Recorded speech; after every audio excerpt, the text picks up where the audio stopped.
Taibo Champ, one of three, or actually four, hosts of The Intersection, and I'll let my other hosts introduce themselves, but I'm Taibo Champ, TV personality, beauty and style expert, and welcome to The Intersection. Hey Ty, your fellow co-host here. I'm Elsa M.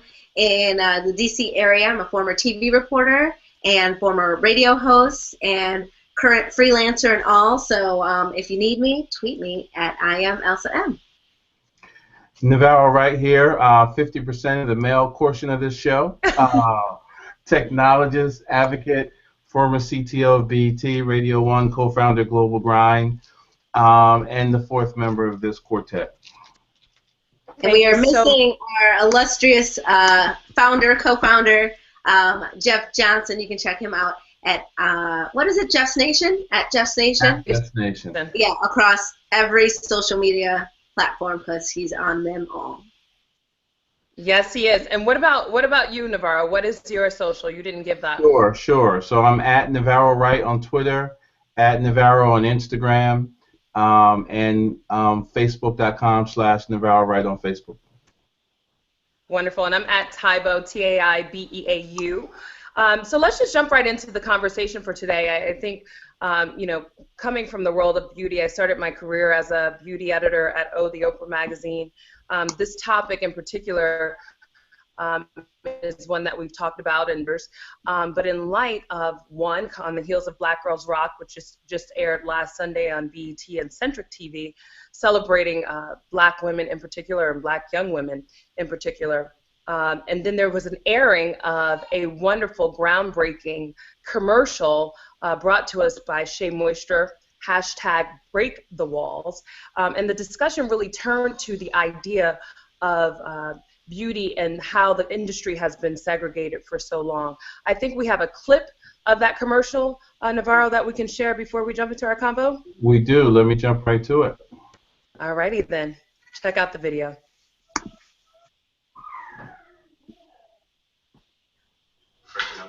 Take one.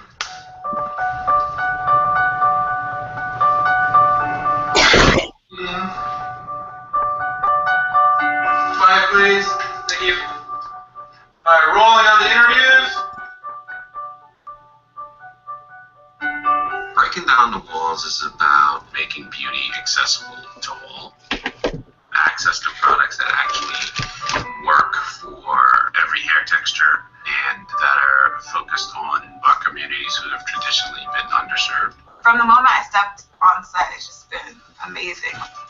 To be able to be a part of something like this, it's a dream. When you say breaking down walls, you're giving other people permission to celebrate you for who you are. There were times where people would make fun of my hair and I didn't know exactly how to take it. I have definitely felt insecure of my hair type. You're seeing what the media shows and what's beauty. The way most beauty aisles are set up, you have the main beauty aisle and then the teeny tiny area around the corner on the other side, and you're like, wow. When I have to shop at the ethnic aisles, I find that it's very limited. They're secluding us. Why isn't it with the other hair products? We are separate from, we're other than, this is mainstream beauty, and we are a corner of the store beauty.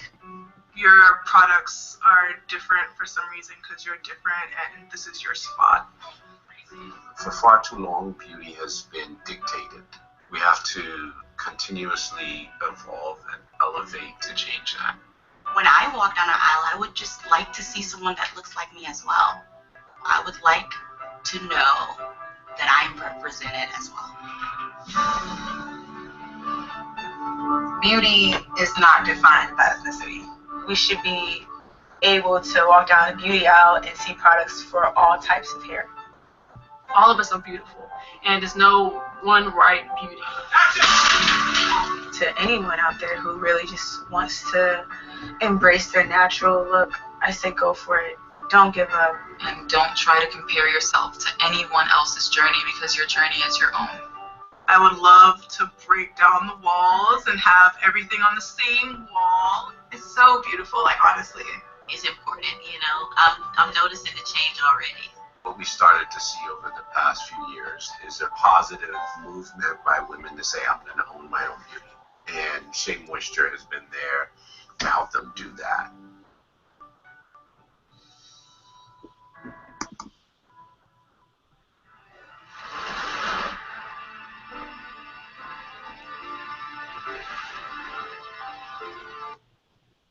All righty. So that was the behind the scenes. do we have the actual clip? Oh, Yeah, we got The it. actual 30 All I right. would commercial? love I'll find- the I'll The actual. behind the scenes are great, but I want to see the in front of the scenes. I'll find it. I- Let's continue talking. I'll find it. That's what my girl Ty sent me. I'm just, I'm just. Oh, I thought That was for my your own apologies. information, the background, man. Exactly. Oh, okay. All right. Well, So- you know what? Well, You- we can get the conversation started while you're finding that. That's fine. That's right. Yeah. And being the man on this show, Absolutely. of course, I'm Because going I to make a think that- mistake when we start talking about hair. But go You know ahead. you've been in that aisle. We're gonna get you caught up. I have. We're With two gonna daughters, keep I've been in that aisle. But Go I ahead, think Ellen Navarro, I think even just from the behind the scenes, I mean, it touches on, and once you see the actual commercial, I think it'll really. But the behind the scenes really kind of opens up a dialogue that we've been having for some time about, when you go shopping for hair care products, Elle, or even Navarro when you're going for your daughters, the aisles are separate, right? Yeah. And then usually in the drugstore, there's a very, very, very short kind of a wall that is never caters- restocked. that always needs to be restocked, right? Yeah. Which also says It's gone. we're buying, we're spending, and we love our products.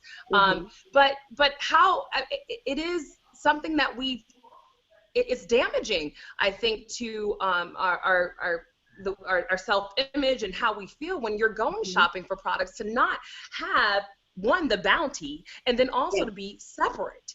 I'll tell you, when you first suggested this topic, it took me a second to even realize how much it had affected my own psyche growing up.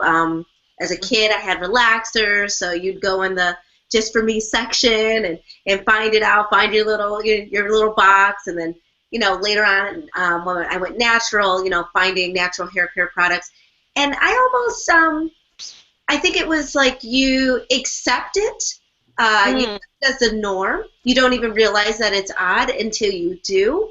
And then when you do realize it, you can't unsee it. You can't unrecognize it, if that makes sense.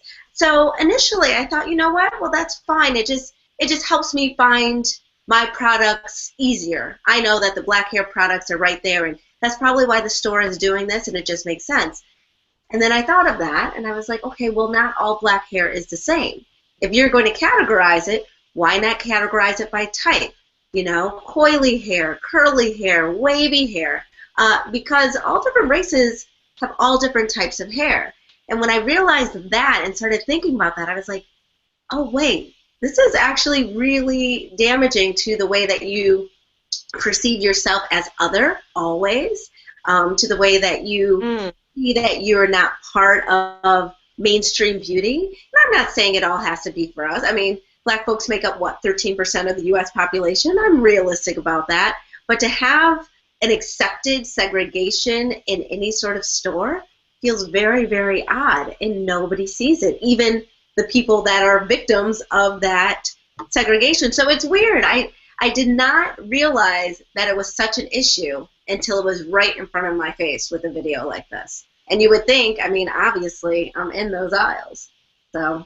But I also think you bring up a very interesting point. I remember as a little girl, going to the beauty hair supply place, because at that time we couldn't go into a drugstore or into a larger scale mass store to actually buy products that worked for my hair.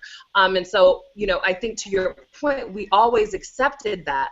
But now that we're at this place, especially when we think about the images of women of color in the media, and really how oftentimes and usually, but as Latina women as well, we dominate the So why then do we still have to be other? You know, most of the images are coming from us and being directed by us. So to be other, you know, it's kind of conflicting. Navarro, have you found the actual Yeah, I have. commercial? I have it. I'm ready to go. I didn't want to cut you guys off. I have it. Hold on. Thank you, Navarro. Hold on. Our tech man. We just have been conditioned to go Check to out the video. our spot where we've been placed. Is that it? There's a section called Yeah. ethnic, and there's an aisle called beauty. To be honest, we've dealt with it our whole lives to the point of internalizing it. Do I feel like I'm beautiful? It's ethnic, not beautiful. When I go to the beauty aisle, I feel secluded and It's been isolated. frustrating. This is just the way And it is. how can I break down those walls?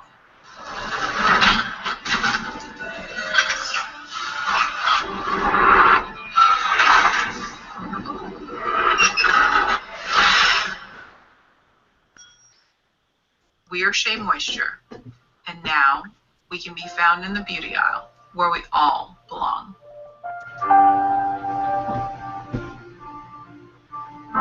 Wow. Wow. So I think, you know, looking at this from a male perspective, I think about a lot of things. I think about the impression it makes about what's beautiful and what's not, right? When you think about how, you know, I don't think most people paid attention to how much we accepted the fact that the ethnic hair care aisle was literally three rows in the bottom right-hand corner of any major department store. So as somebody who's defining what beautiful means to them and how beautiful presents to the world, that shows that that didn't have value in the marketplace, right? Or even more importantly, valuable in society. And I think about, you know, my two daughters, one who wears her head half shaved and wears her head natural, and one who just has naturally long hair. And you think about the juxtaposition of how they're viewed in the world, right? Someone may look at one of them and say, hey, well, she must be trying to assimilate just because her hair is straight. Or look at the other one and saying, oh, she's trying to make a statement. And it's not. It's about the diversification of beauty. And that's from a male perspective. So I can only imagine from a female perspective how you guys interpret, you know, that commercial. Mm-hmm. And it's subconscious. I mean, even to say the term ethnic, I mean, everyone has an ethnicity. It's almost this coded language where it's like the brown people. But white people have ethnicity. Every single person on this planet has an ethnicity. So we even accept the coded language, and if you challenge the coded language, then all of a sudden you're accused of making an issue where there is none. But you've already presented the issue by having the sign.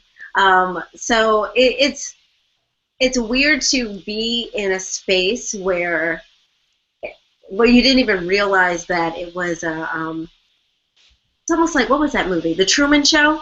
Like, you didn't even realize that this was, like, not real life, but it is real life. Like, everything that you thought was real is not really real. It's almost like that. It's like a very odd thing to be, whatever, 30, 35 years old and all of a sudden realize, like, hey, you've been brainwashed for a very long time. This is weird. And But I think to your point, Elle, I don't know if you saw at the beginning of the commercial. First, I really do. I know the team at Shea Moisture very well, but I do want to applaud them because I think to, one, create a commercial like this where they've talked about this and aired it, you know, on BET, and I believe it also aired during The Real as well. So they aired it on BET during Black Girls Rock, but also during The Real, which I believe is on Fox, to bring this to the forefront. But at the beginning of the commercial, they actually had a white woman walking with her daughter, biracial child. Exactly, with her daughter who had kinkier, coarser blonde hair. And I think that also, to your point, speaks to the reality that we are all kind of polyethnic. That's a term that they use in the beauty industry. And so when you think of this, it's like, in order for everyone to feel like they have a place, you can't exclude some. Right. You can't put some to the side. And so I feel very encouraged about the commercial And I also feel very encouraged that a brand is taking a stand on this, because Shea Moisture has historically been a natural hair care line. But I think also with their products, they cater to all hair textures, right? Of course. And not just natural. So I think that it's a very profound statement, and I think it's going to be a conversation starter, and it has been. The media has been a buzz about it, and I think it's been very timely, quite frankly. Do you see it changing at all, or do you think it sort of is one of those moments where it sparks a conversation and they're like, well, that's the way it's been, or it takes too much to change it, or what are the new categories now? That sort of response where it's like a pushback, not because it's wrong, but just because no one wants to make the effort to do things the right way. Well, I do. I think that's a great question. I do, and Navarro, I'll make this quick, but I do think it will change. And one reason, I mean, we aired the behind the scenes first, but the actor who played the lead role said that, you know, she was honored to be casted in a commercial because she's a darker brown-skinned girl with natural coily hair. And so, one, what we're beginning to do is help the previously excluded feel more included, right? Which I think will trigger a different type of conversation about being a part of.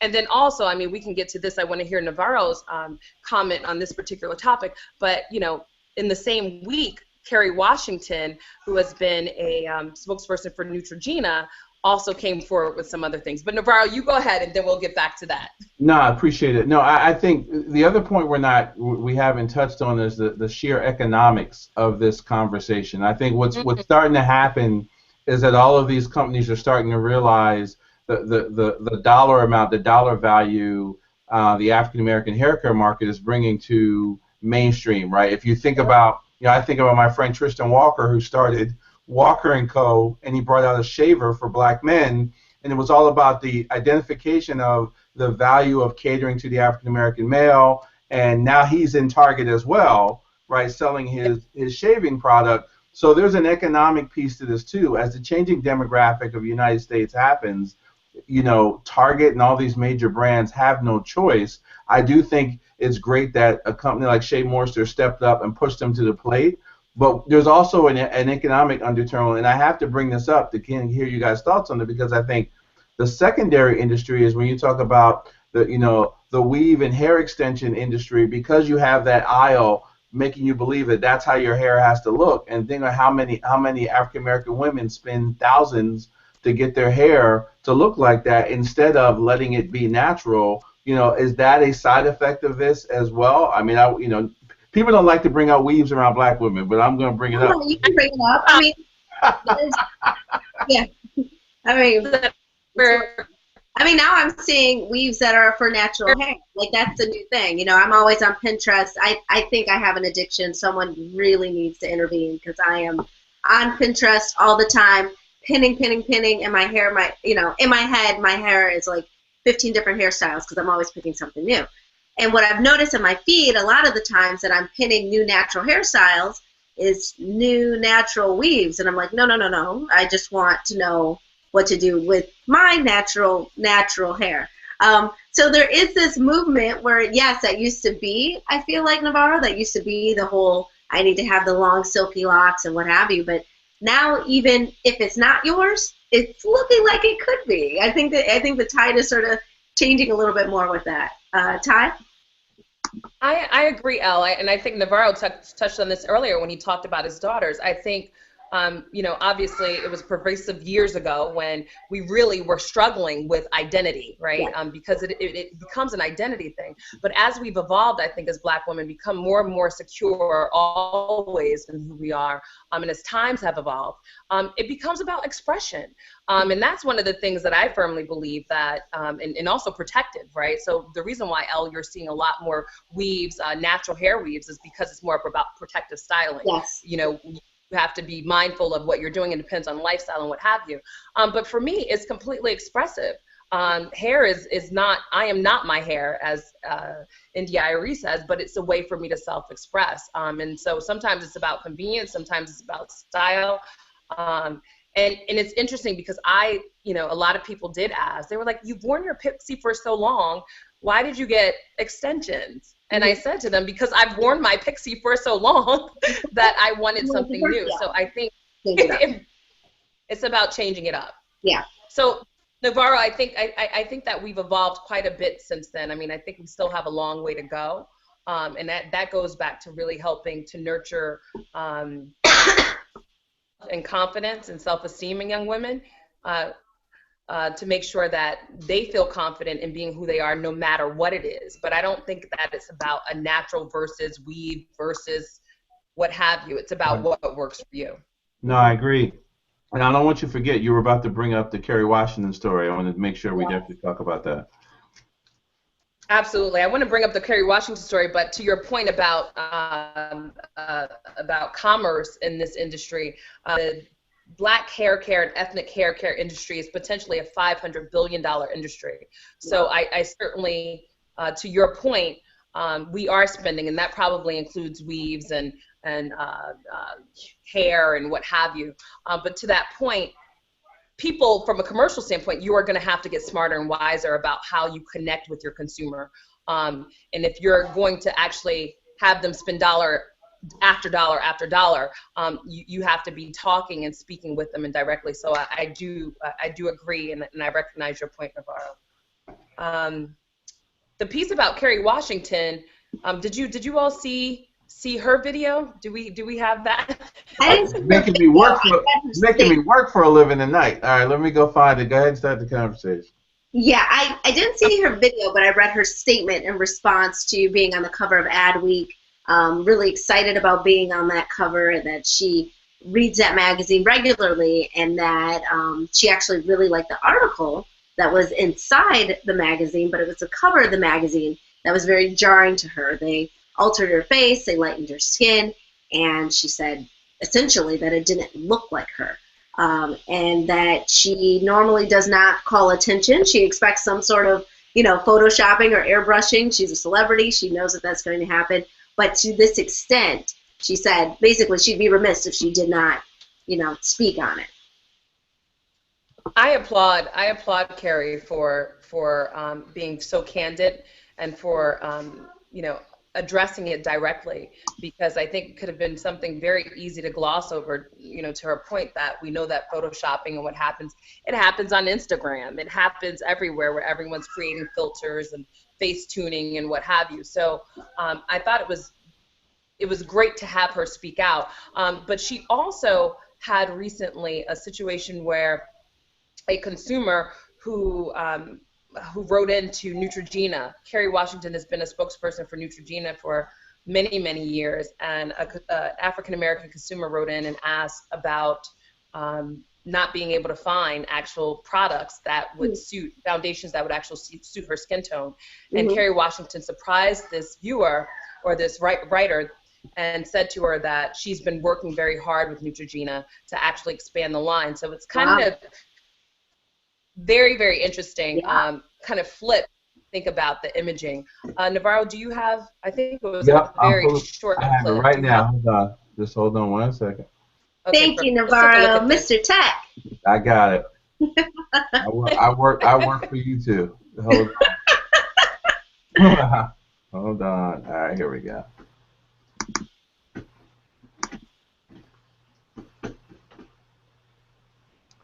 Make sure the sound is up.